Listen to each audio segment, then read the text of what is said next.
Talk some Florida football. We've got David Waters here, of course, Gators Breakdown. And what makes this get-together special, of course, we can talk about actual football on the field. We're finally there. Week 1 in the swamp. David, appreciate you being here. How's it going? Pretty good, Mark. Pretty good. All the talking can be done now, finally, and we can get to some football. Big game for both programs coming up on Saturday.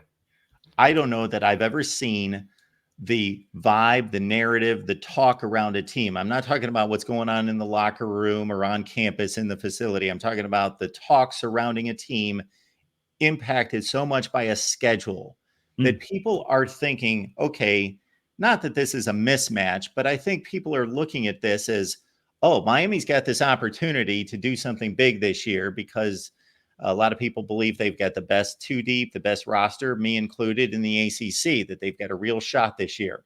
Florida, obviously beaten down by the schedule. That's what people are assuming and expecting, that somehow impacts this game. This is a football game between two teams that are very evenly matched. And what happens in November isn't going to impact two teams that are pretty fresh, pretty healthy, ready to play a football game on Saturday.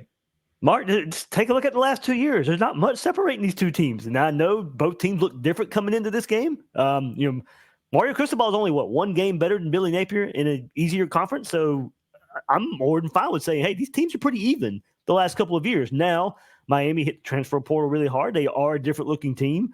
Florida's a more, I think, by how many young guys they played last year, and those guys being in their second year, I think development will go a long way for Florida. Kind of the same thing for Miami. I do think Miami's relying a little bit more on the transfer portal, but make no mistake about it, Florida's got a lot of transfers in this game as well. So the rosters are pretty different from last year as well. And Florida just counting on a lot of young guys, especially on the defensive side of the ball in their second year. But Mark, going to your point, I don't think there's a lot separating these teams. There's been a lot of recruiting battles the last couple of years between Mario Cristobal and Billy Napier.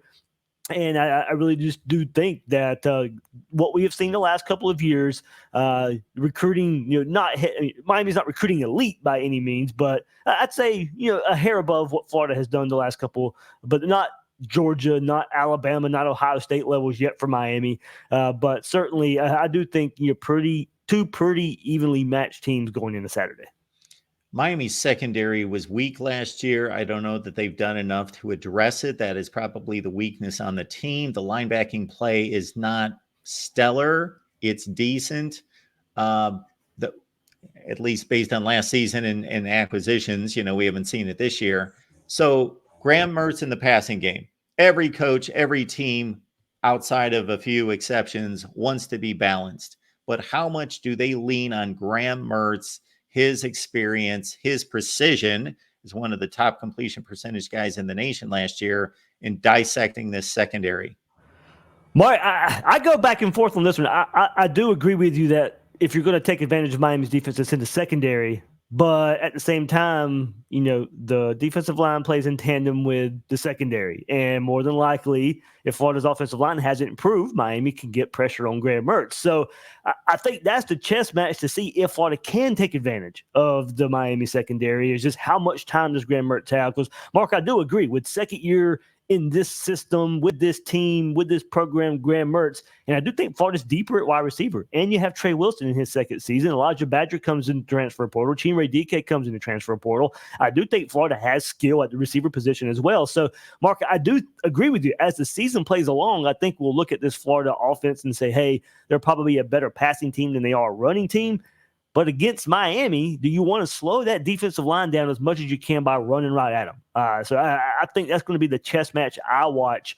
The first drive, I don't think it's going to tell us that. You've practiced these plays for, since January of this first drive that you're going to go. And we saw it perfectly with FSU and Georgia Tech. Both teams, scored on the first drive, knife through butter, and then it was a slow scoring affair throughout that game. So the first drives aren't really, to me, going to tell us a whole lot. I live by that rule with almost every game I watch. So as the game goes on, what I'm going to watch for is what Miami does with their defensive line and see if that affects the play calling of Florida. Then on the flip side, so we've got Graham Mertz, and to me, I know what to expect more out of him, even though the ceiling is higher on Cam Ward. Cam Ward comes from the Pac-12. I'm not going to say that he didn't face good defensive talent, speed in the Pac-12, but things are different in the swamp. An SEC defense, what we would consider maybe a mid-level SEC defense.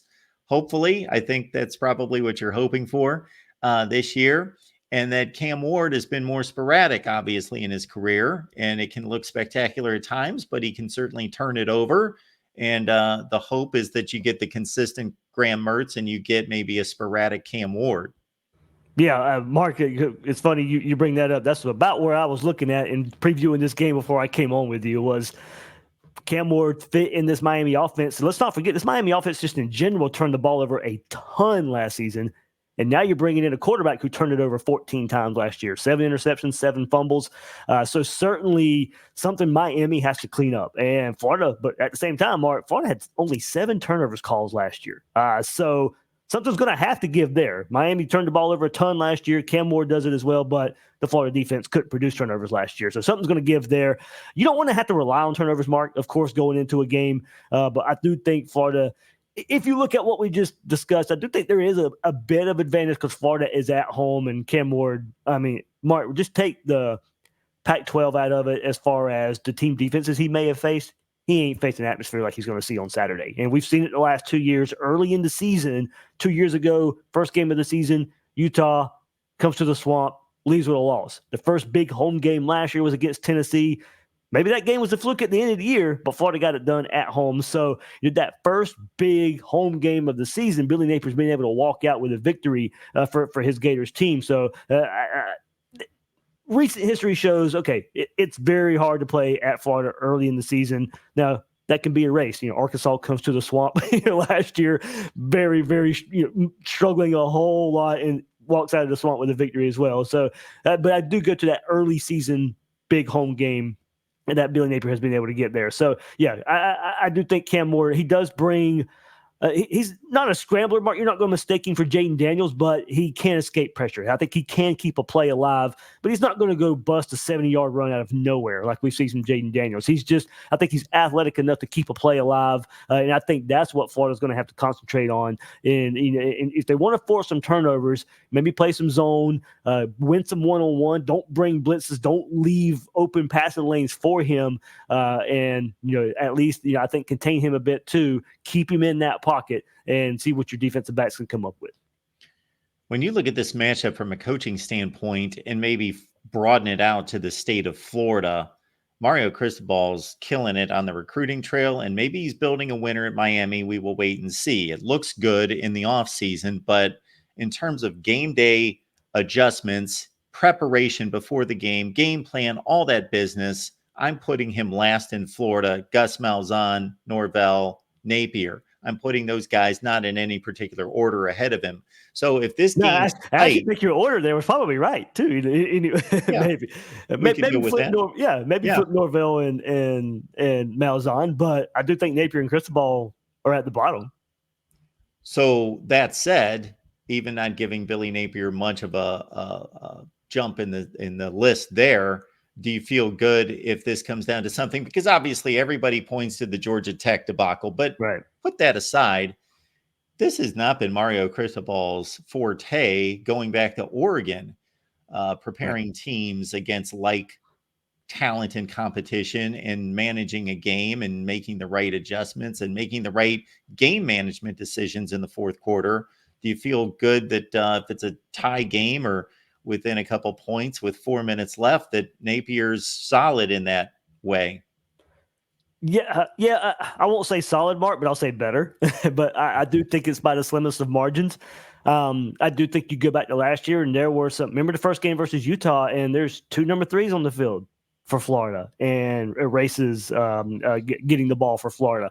A couple weeks later against Kentucky, you had a true freshman jumping a gunner, and Kentucky continues to drive and a 75-yard touchdown run right after that. The Arkansas game that I mentioned earlier, Florida is in prime position to go kick a game-winning field goal. There's miscommunication of whether the offense needs to stay on the field or the special teams needs to come on the field. They take a penalty. Now the field goal is 5 yards longer, and he barely misses the field goal. If it was 5 yards short, it might have been a good field goal. Florida walks off that field with a victory. So there are plenty of examples we can bring up for Billy Napier too, where that has not been his A game either. So yeah, I think both fan bases, and I have one of my really good friends I talked to, is a diehard Miami Hurricane fan. He's picking Florida because of Mario Cristobal. He's not a believer in Mario Cristobal as a head coach at Miami.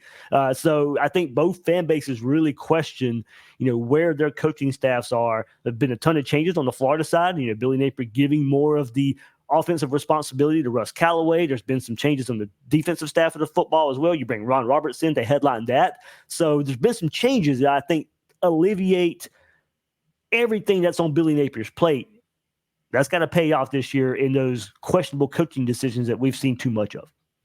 David, most of the nation checked out on Florida sometime in September, October last year, and they're coming back now to see a triple header on ABC. That's ridiculous. And obviously this is smack dab in the middle. So what players should people be looking out for? Who do you like? Maybe some transfers that you can't wait to see on the field for Florida. I know you mentioned a few at wideout.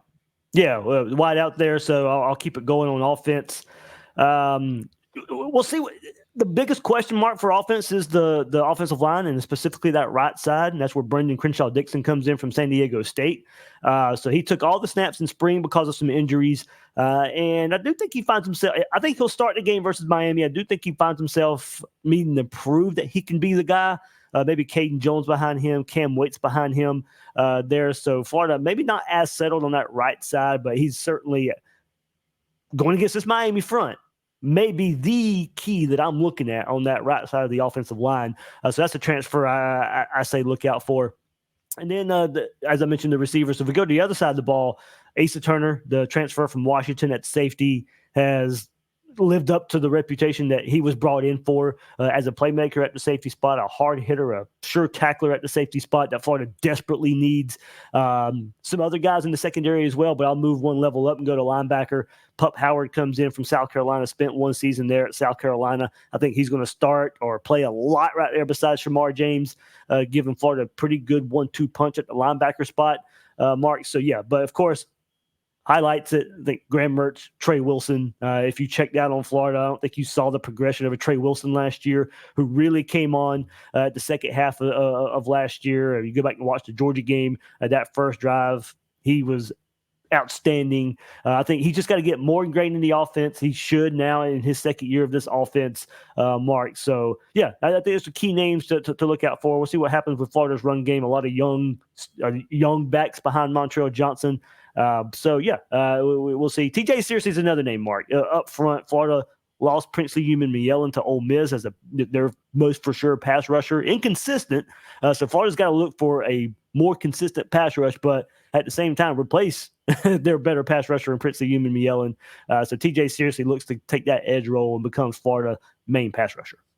David Waters, Gators Breakdown. David, what does the schedule look like this week for Gators Breakdown?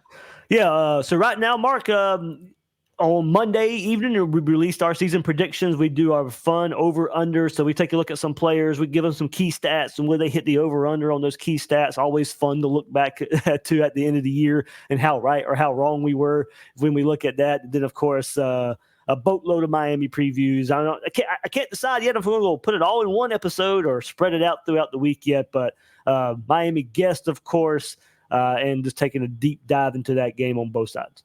Awesome. David Waters, Gators Breakdown. It's a destination, folks. Florida fans, obviously, SEC fans, college football. Check it out on your favorite audio platform or right here on YouTube. David, it's always a pleasure. Good to see you. Enjoy the game on Saturday. All right. Thanks, Mark.